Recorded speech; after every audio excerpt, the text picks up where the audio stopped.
রোজ সেই এক খাবার, এসব মুখে তোলা যায় নাকি? হ্যাঁ, তাহলে খালি পেটেই থাকো না, কে বলেছে মুখে তুলতে? না মানে অন্তত একটা কাঁচা পেঁয়াজ। এই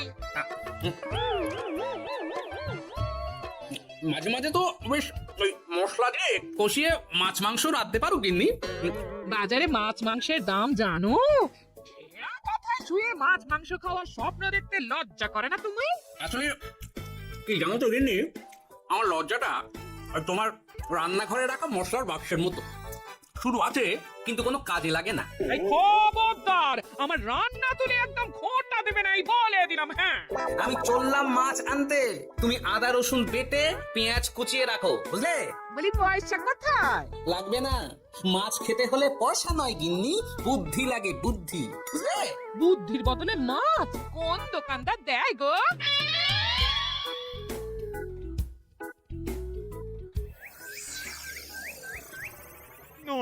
না, কিছুতেই বুঝে উঠতে পারছি না। এই নিন জাহাপনা, আপনার জন্য আম পোড়া শরবত এনেছি, খেয়ে নিন। ওরা কপাল আগে সামলাই, তারপর আম পোড়ার শরবত খাবো। সে কি জাহাপনা, আম তো আপনার প্রিয় ফল। তার চেয়েও প্রিয় ক্ষমতার লোভ। এদিকে কৃষ্ণনগর ঠিক যেন পাকা হিমসাগর, ওদিকে বর্ধমান যেন হৃষ্টপুষ্ট ফজলি, আর খাম্বাজ রাজ্য যেন লাল হলুদ গোলাপ ঘাস। এদের একসঙ্গে খেতে না পারলে আমার ঠিক ভাত হজম হচ্ছে না উজির। হবে খুব তাড়াতাড়ি এই রাজ্যগুলো আপনার বর্ষতা স্বীকার করবে জাহাপনা। শুধু চাই সঠিক উপায়। কি উপায়?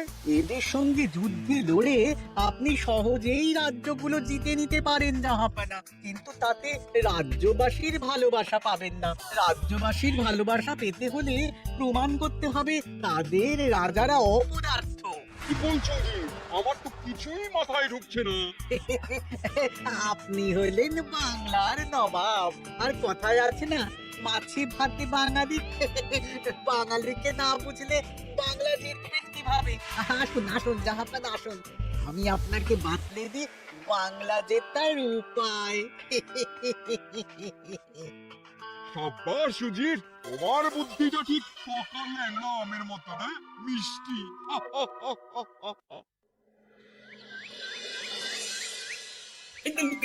ধর ধর ধর ধর ধর, এই পায়ে নিচে গলে গেল, ধর ধর ধর ধর। একেবারে পাকা শল। পারবে না গোপাল দাদু, আজ রাতে আমরা জমিয়ে মাছ ভাত খাবো। খেতে তো হবে শোল মাছের ঝোল আর তেল কই। তোদের দিদাকে বড় মুখ করে বলে এসেছি, ধরেছি।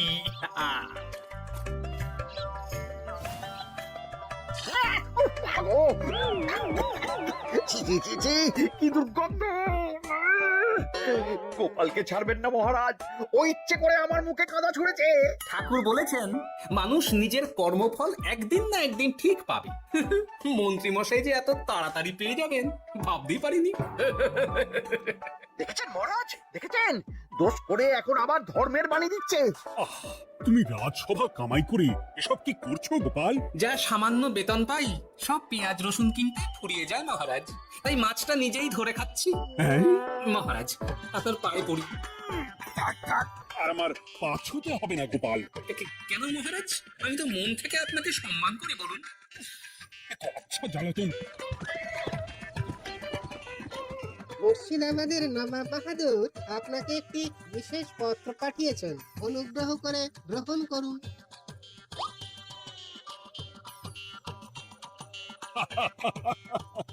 এ তো দারুণ আবদার। যাবো, আমি অবশ্যই যাবো। কোথায় যাবেন মহারাজ? নবাব বাহাদুর লিখেছেন আগামী পরশু তার প্রাসাদে অতিথি হয়ে যেতে, তবে খালি হাতে নয়, সঙ্গে করে একটি জ্যান্ত মাছ নিয়ে যেতে। উপহারে জ্যান্ত মাছ? নবাব বাহাদুরকেও আমার মতন জল দিয়ে নুন ভাত খেতে হচ্ছে নাকি? নবাব হোক বা ফকির, সবার গিন্নি সমান। কিন্তু সঙ্গে করে কি মাছ নিয়ে যাওয়া যায়? ভেটকি, চিতল নাকি কাতলা? আচ্ছা, আগামীকাল রাজসভায় আমি সবার মতামত শুনবো। গোপাল, আগামীকাল ঠিক সময় চলে এসো কিন্তু। তাকে যাব মহারাজ, শুধু আমার বেতনটা ভেবে দেখবো। চল রে, আজ অনেক মাছ পেয়েছি, চল চল চল।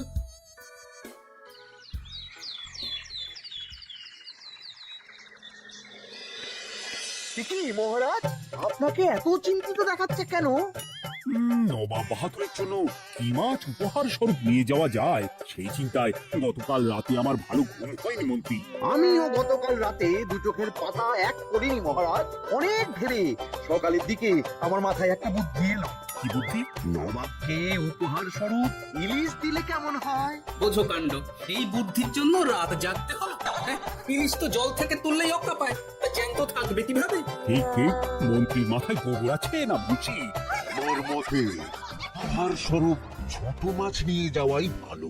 এই যেমন ধরুন ওই পুঁটি মাছ, যেও খেতে পারবেন আবার ঝালও খেতে পারবেন। ছি, ছি, ছি, ছি, ছি। সবাই হাসবে যখন দেখবে কৃষ্ণনগরের মহারাজ উপহার স্বরূপ নিয়ে গেছেন পুঁটি। ওরে বাবাই, তাহলে থাক বাবা। তাহলে বাদ গেল মোট দুটি, ইলিশ আর পুঁটি। আমার মতে কাতলা দেওয়াই ভালো, ওজনেও বেশি হবে। না না না, কাতলা দেখতে একদম ভালো নয়, মাথা মোটা মাছ কোথাকার। উপহারে এমন কিছু দেওয়া উচিত যা দেখতে সুন্দর হবে। হ্যাঁ, ঠিক তো, তাহলে বরং ভেটকি দিয়ে দিন। ভেটকি বাজারে কত করে কিলো এখন? পয়সার চিন্তা আমি করছি না গোপাল, বরং আমার চিন্তা মান সম্মানে। বাকি রাজ্যের রাজাদের তুলনায় আমার উপহার যেন নবাবের বেশি পছন্দ হয়। কিন্তু সবাইকে এরকম অদ্ভুত উপহার নিয়ে যেতে বলার কারণ কি? মাছ, তাও আবার জ্যান্ত।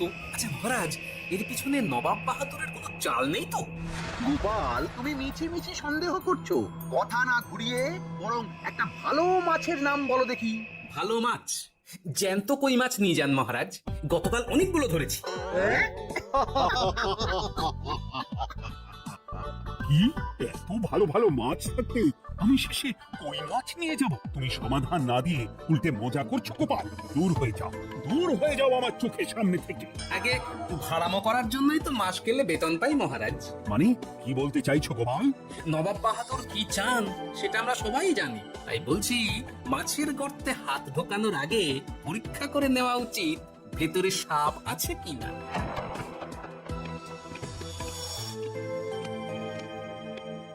এই মন্ত্রী, গোপাল কি বলে গেল? সাপ ব্যাং কিছুই তো বুঝলাম না। ছাড়ুন তো গোপালের কথা, আমরা বরং মাছ নিয়ে আলোচনা করি। আমার মতে জ্যান্ত ভেটকি নিয়ে যাওয়াই ভালো। আমাদের ভেটকিতেই মত আছে। বেশ, এই না 100 মোহর। বেছে বেছে সবচেয়ে বড় ভেটকিটা বাজার থেকে কিনে আনো মন্ত্রী। তারপর তাকে রূপোর গামলায় জল ঢেলে রাখো। আমি কাল ভোর ভোর মুর্শিদাবাদের উদ্দেশ্যে রওনা হব। কোনো চিন্তা করবেন না মহারাজ, কাজ হয়ে যাবে। যাওয়ার সময় চিঠিটাও সঙ্গে করে নিয়ে যেতে হবে, নবাবের হুকুম।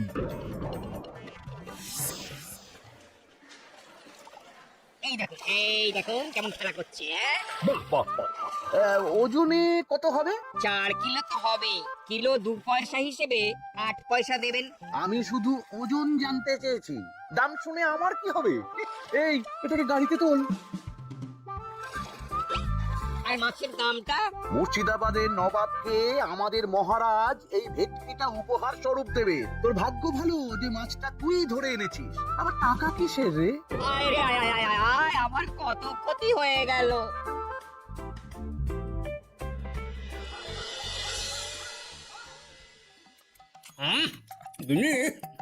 তেল কৌটা যাও এই দুজন না। বলি আর কটা মাছ আছে গো? আচ্ছা, তাতে আগামী 7 দিন হয়ে যাবে। তাহলে কাল কই মাছের ঝোল খাবো, পরশু খাবো শোল মাছের কালিয়া। এসব খেয়ে খেয়ে জিভে চড়া পড়ে গেল। বাজার থেকে একটু ইলিশ ভেটকিও তো আনতে পারো। ইলিশের অনেক দাম গো গিন্নি, আর ভেটকি তো বাজারে প্রায় ওঠেই না। কে বলেছে তোমাকে? শুনলাম মন্ত্রী মশাই নাকি আজ বাজার থেকে সবচেয়ে বড় জ্যান্ত ভেটকিটা নিয়েছেন। তাই নাকি? তার মানে আগামীকাল নিশ্চয়ই মহারাজ ওটা নিয়েই মুর্শিদাবাদ যাবেন। আমার মনটা বড্ড কু ডাকছে গিন্নি। এভাবে ছেড়ে দিলে হবে না, একটু পরীক্ষা করে দেখতে হবে। হাজার হোক এই রাজ্যটা তো আমারও। এত রাতে আবার কোথায় চললে গো? দেখতে গর্তে সাপ আছে না মাছ।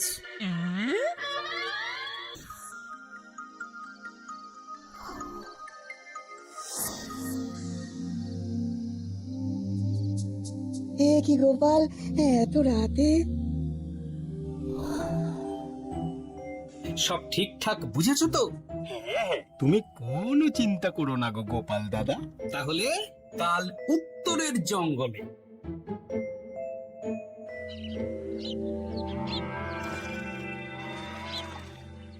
ভেটকি মাছটা রূপোর গামলায় রেখে গরুর গাড়িতে তুলে দিয়েছি মহারাজ। আর নবাব বাহাদুরের চিঠিটা? ইয়ে সিংহাসনের ওপর নিচে ডাইনে বাঁয়ে সব জায়গায় খুঁজলাম, কোথাও নেই। তাহলে এমন চিত্তাকর্ষক উপহার দেখলে নবাব বাহাদুরের চিঠির কথা মনেই থাকবে না। আপনি নির্দ্বিধায় যাত্রা শুরু করুন মহারাজ। ঠিক বলেছ।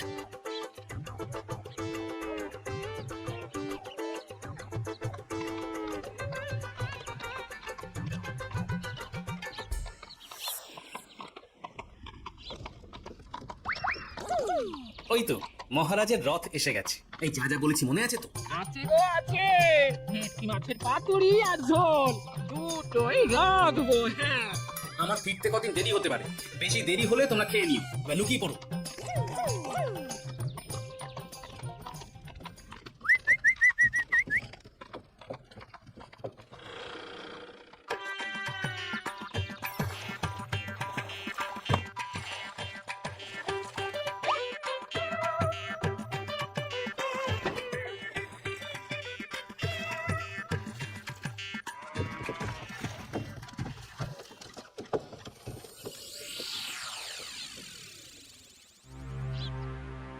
ওই দেখা যায় রথে চেপে সবাই ধীরে ধীরে এদিকেই আসছে জাহাপানা।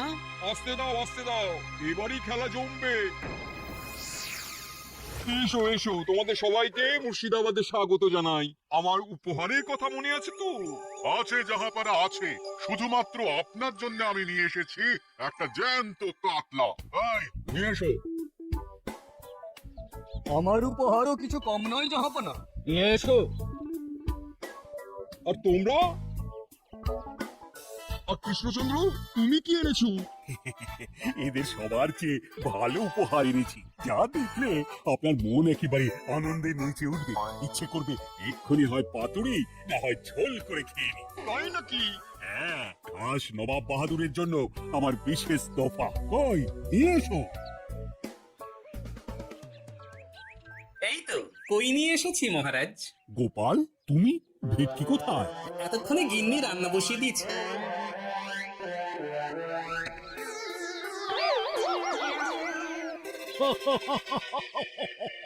শেষের কিনা কই মাছ। আর কোনো মাছ খুঁজে পেলে না নাকি কৃষ্ণচন্দ্র? ছি ছি ছি, তোমার জন্য লজ্জায় আমার নাক কাটা গেল গোপাল। ফিরে গিয়ে আমি তোমার গর্দান নেব, এই বলে দিলাম। অনেক হয়েছে, এবার তোমরা সবাই আমার কথা মন দিয়ে শোনো। আমি তোমাদের সবাইকে একটা করে জ্যান্ত মাছ আনতে বলেছি, একটি বিশেষ কারণে।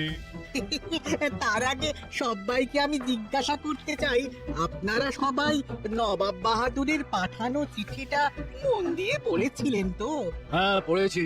হ্যাঁ, আমরাও পড়েছি। বেশ, তাহলে তো তোমরা এই আমন্ত্রণের কারণটা জানো। তোমাদের আনা মাছেদের আয়ু যতদিন, তোমাদের রাজ্যের আয়ুও ততদিন।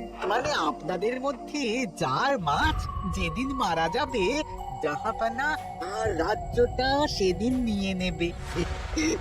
আর যতদিন না আপনাদের মাছ মরছে, ততদিন আপনারা এই প্রাসাদেই থাকবেন। এরকম কিছু তো চিঠিতে লেখা ছিল না। কে বলেছে ছিল না? ওই জন্যই তো আমি সঙ্গে করে চিঠিটা আনতে বলেছিলাম। এনেছো? হ্যাঁ আমি এনেছি। এই যে এখানে তো কোথাও এরকম কিছু লেখা নেই। তোমরা হলে রাজা, রাজাদের সব সময় চোখ কান খোলা রেখে চলতে হয়, বুঝি? এই নাও।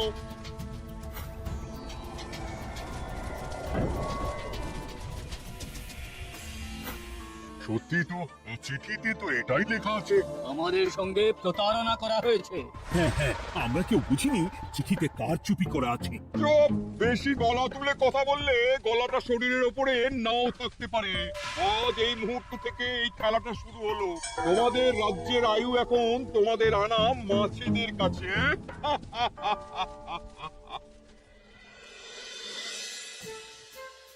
উজির, কার মাছের কি অবস্থা? আগে বাকিরা মোটামুটি সাঁতার কাটছেও, খাম্বাজ রাজার আনা কাতলা খাবি খাচ্ছে। মনে হয় খুব তাড়াতাড়ি যাবে। বাবা, এ তো খুব ভালো কথা। অপেক্ষা করি তবে। গেল গেল, আমার রাজ্যটা ভেসে গেল। গেছে মহারাজ, গেছে। আজ থেকে খাম্বাজ রাজ্য আমার। খাম্বাজ রাজাকে বন্দি করো।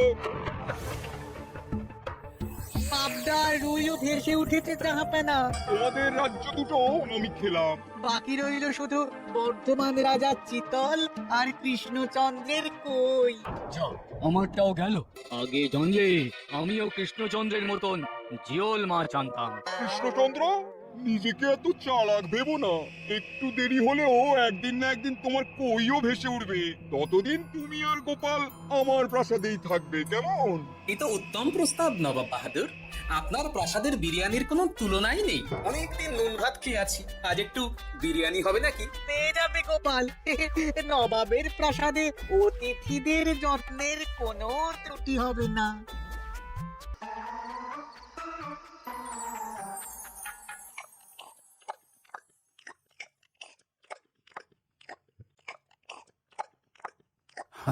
আমাকে ক্ষমা করে দিও গোপাল, আমি তোমাকে অনেক কথা শুনিয়েছি, কিন্তু এখন বুঝতে পারছি কেন তুমি ভেটকির বদলে কই মাছ এনেছো। বিরিয়ানিটা যে রেঁধেছে না, বলছি এই নবাবের বাবুর্চিকে কোনোভাবে কৃষ্ণনগরে ধরে নিয়ে যাওয়া যায় না মহারাজ? গোপাল, কোনো মাছই অমর নয়। একদিন তোমার আনা ওই কই মাছটাও মারা যাবে, আর সেদিন আমাদের কৃষ্ণনগর রাজ্যটা নবাবের হবে। মাছগুলো একেবারে ঝুড়ো ঝুড়ো, আর মাংসটা তুলোর মতন নরম। আমার কথা কি তোমার কানে যাচ্ছে? গোপালের চোখ কান সবসময় খোলা থাকে মহারাজ, আর তাই চিঠির কারচুপিটা ধরতে আমাকে বেশি বেগ পেতে হয়নি। কিন্তু কিভাবে বুঝলে গোপাল চিঠির রহস্যটা? কারণ আমি জানতাম নবাব বাহাদুর অনৈতিক কিছু করবেন না। গায়ের জোরে নয়, বুদ্ধি দিয়েই উনি বাজিমাত করবেন। অবশ্য এ ব্যাপারে আমাকে সাহায্য করেছে বিজ্ঞানী। একটা সাহায্য করতে পারবেন বিজ্ঞানী?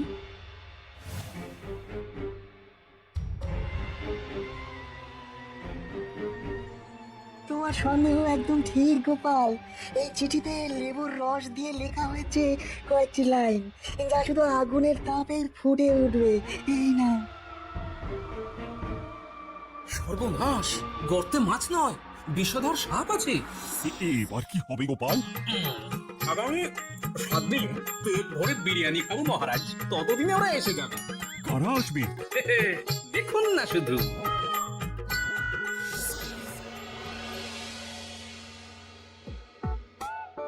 এই তোমার বুদ্ধি, দেখলে তো গোপাল এসে কেমন সবকিছুর উপরে জল ঢেলে দিল। মানে বুঝতে পারিনি যে ওরা ওরা চিঠির কারচুপি সব ধরে ফেলবে। কৃষ্ণচন্দ্রের কই মাছের কি খবর? সেটা কি এখনো জীবিত? আগে আমাদের একই প্রশ্ন নবাব বাহাদুর।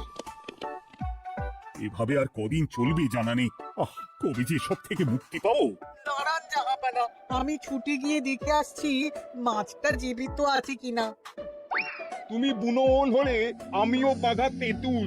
কৃষ্ণচন্দ্র, যতদিন না মাছটা মরছে তোমাকে আমি এখানেই আটকে রাখবো।